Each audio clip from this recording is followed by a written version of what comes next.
Na-orderan nga tayo ng slab cake at cupcake bouquet para sa iisang tao lang. Pang-limang slab cake nga natin to. Tara, gawin natin. Chiffon base nga ang ino-offer ko sa aking mga slab cake. So ito ay 12 by 16 at 8 by 8. Dalawang recipe ng vanilla chiffon para sa 12 by 16 at isang recipe naman para sa 8 by 8. Sa 12 by 16, hahatiin ko siya sa tatlo kasi ang size ng slab cake natin ay 4 by 20. So sa 12 by 16 pa lang, meron na kagad tayong tatlong layer na 4 by 16. So, kulang na lang tayo ng 4 inch, kaya yun yung galing sa 8 by 8. And then, ito yung DIY cake board natin. Sa mga previous slab cake ko, 6 inch lang yung lapad na ginagawa ko. Pero ngayon, ginawa ko tong 8 inch. Kaya mas malapad at may space itong cake board natin ngayon. Para sa tutorial ng DIY cake board, meron akong separate video para dito. And then, maglalagay tayo ng Zagustro. 4 yung nilagay ko dito. And then, maglalagay pa ako ng barbecue stick na tagos hanggang cake board. Kasi mahirap na pataas itong cake natin at manipis, kaya kailangan natin i-secure lalo na kapag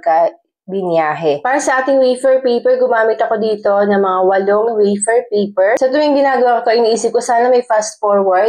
Sobrang nakakainip talaga gawin to. Tignan mo naman kasi kung gaano siya katagal sa totoong buhay. Iniptalo talaga dito eh. So ito na yung mga flowers na gagamitin natin. Mga shades of pink lang yung pinapalagay ni ma'am. And ito na nga yung ating cake. Tapos ginawan ko rin siya ng napakagandang cardstock topper. Sobrang gandang-ganda ako dito pati sa font na ginamit ko. Kaya kahit 3 layers yan, go pa rin talaga. 'Di ba? Super ganda at talaga namang nag-a-add ng kagandaan sa ating cake. Sabi ko before, mas gusto kong gumawa ng slab cake kaysa sa cupcake bouquet. Kaso ayan na nga at in-orderan ka ng isang tao lang. Sino bang tatanggi nun? Gagawin ko ng separate video para sa ating cupcake bouquet.